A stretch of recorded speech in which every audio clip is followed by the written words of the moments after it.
Se você sair fazendo uma pesquisa por aí, perguntar para as pessoas, como é que você se livra da tentação? Ah, é orando. Vigiai e orai. Orando, né? Se você perguntar para a pessoa como é que você sai de uma situação, a vida está difícil, as coisas estão difíceis, como é que você vai se libertar disso? Ah, é orando. Jejum e oração. O que eu mais ouço é isso aí, 99,9%. Mas eu, lendo a palavra, nós conhecendo a palavra, será que realmente é a oração que vai nos libertar? É a oração que vai tirar eu daquela situação? Porque a palavra de Deus fala que conhecereis a verdade vos libertará. Não está falando de oração. Porque a oração ela é para os santos, para aquele que já está santificado e justificado.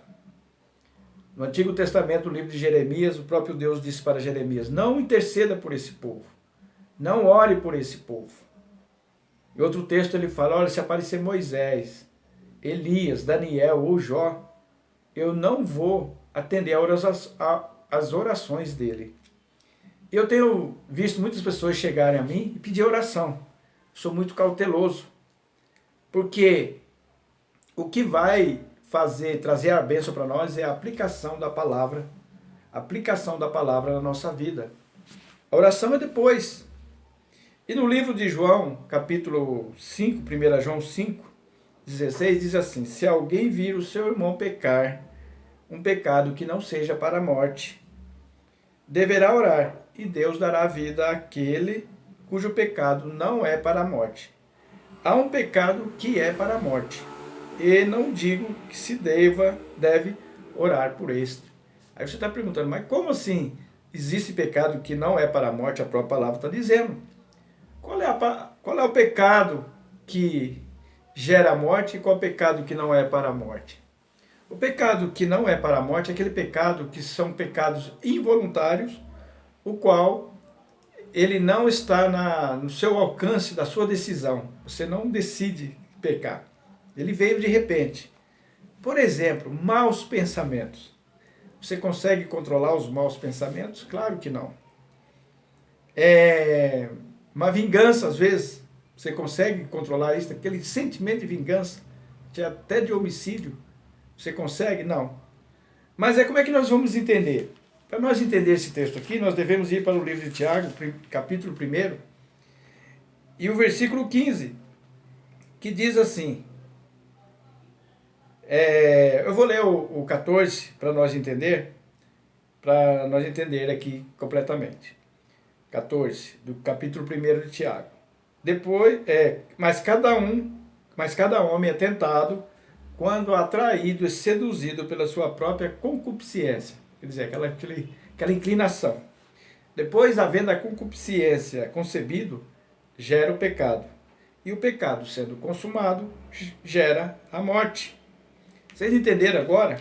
Então, aquele pecado que eu pensei, aí eu vou dando asas para ele. Vou lá e pratico, ele concebeu e gerou a morte. Então, é o pecado consumado. Aquele pecado que entrou na minha mente, aí eu comecei a acariciar ele, comecei a dar alimento para ele, fui lá e pratiquei aquele pecado. Então esse pecado gera morte, tem que tomar cuidado, você tem que se arrepender, você e Deus, você é o pecador e Deus, pedir perdão e abandonar o pecado. Como eu disse, o pecado que não gera morte é aquele pecado involuntário, qual você entrou de repente, porque nós somos pecadores, por isso que a palavra de Deus fala que nós somos pecadores. Então esse pecado, se eu morrer ele, sem eu executar ele, não vai me causar morte, não vai causar a morte do inferno, quer dizer, não vai me lançar no inferno. Então por isso que nós devemos tomar cuidado. Às vezes eu vejo uma pessoa numa situação adultério, né? Nós devemos orar por fulano, já aconteceu muito assim, perto de mim. Vamos orar por fulano, para Deus libertar ele. Não, a Bíblia não manda não. Ele que tem que pedir perdão para Deus e entrar nos eixos. Fulano está fazendo isso, está executando o pecado. Vamos orar por ele? Também não. O que nós devemos falar? A palavra. Fulano, obedeça a palavra, porque é isso aqui que vai trazer libertação.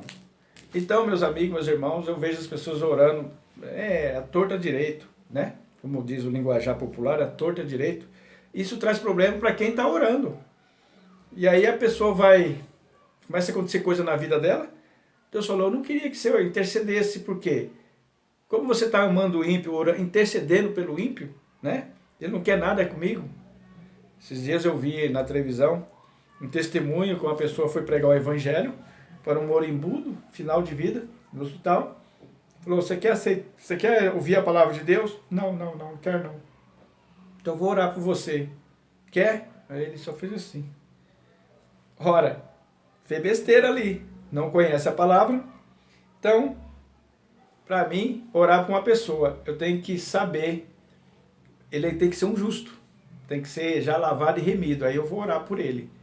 Agora, se ele não é convertido, eu vou ter que trazer a palavra de Deus, a palavra, o caminho, mostrar a luz. Então eu gostaria que você refletisse sobre isso.